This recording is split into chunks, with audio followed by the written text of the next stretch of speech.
Bom, então vamos lá. Hoje nós vamos falar sobre o núcleo e as divisões celulares. Para começar a falar, a gente precisa falar primeiro da estrutura da célula. Como é que a célula está composta? Bom, se vocês lembrarem do que a gente estudou no começo, a célula ela tem uma membrana plasmática que envolve toda a célula e fica na parte externa, protegendo toda a célula. Internamente nós temos o citosol e mais internamente ainda nós temos o núcleo. No citosol estão espalhadas as várias organelas que vão desempenhar determinadas funções, como as reações químicas. No núcleo vai acontecer uma coisa muito importante que é chamada de divisão celular. Essa divisão celular vai ocorrer principalmente às custas do DNA. O DNA ele é importante porque é ele que vai fazer todo o processo dentro das células. Esse DNA ele não consegue sair de dentro do núcleo, então as informações que ele vai passar é através de uma transcrição que ele vai fazer para o RNA.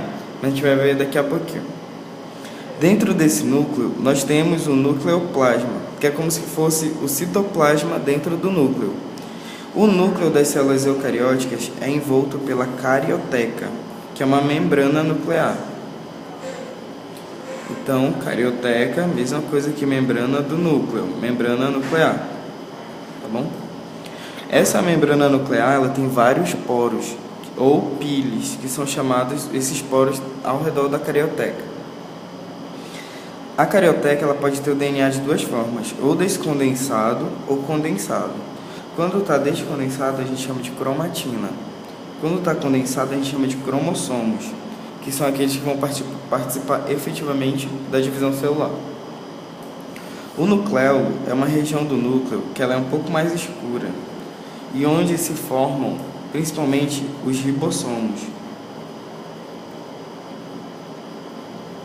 Esses ribossomos, como o RNA ribossômico, por exemplo, compõem principalmente a síntese de proteínas. Então eles vão estar atuando no citosol para fazer a síntese de proteínas. Agora vocês precisam saber qual é a diferença entre DNA e RNA. O DNA, o importante dele é que ele é uma fita dupla, ou seja, ele tem de um lado e de outro.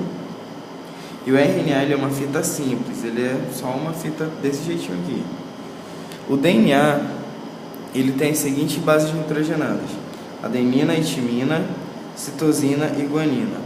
Enquanto que o RNA ele tem as bases adenina uracila, ou seja, trocou a timina pela uracila, e a citosina e a guanina. O açúcar deles dois também muda. O do DNA é a desoxirribose, por isso que é DNA, e o do RNA é ribose, por isso que é RNA.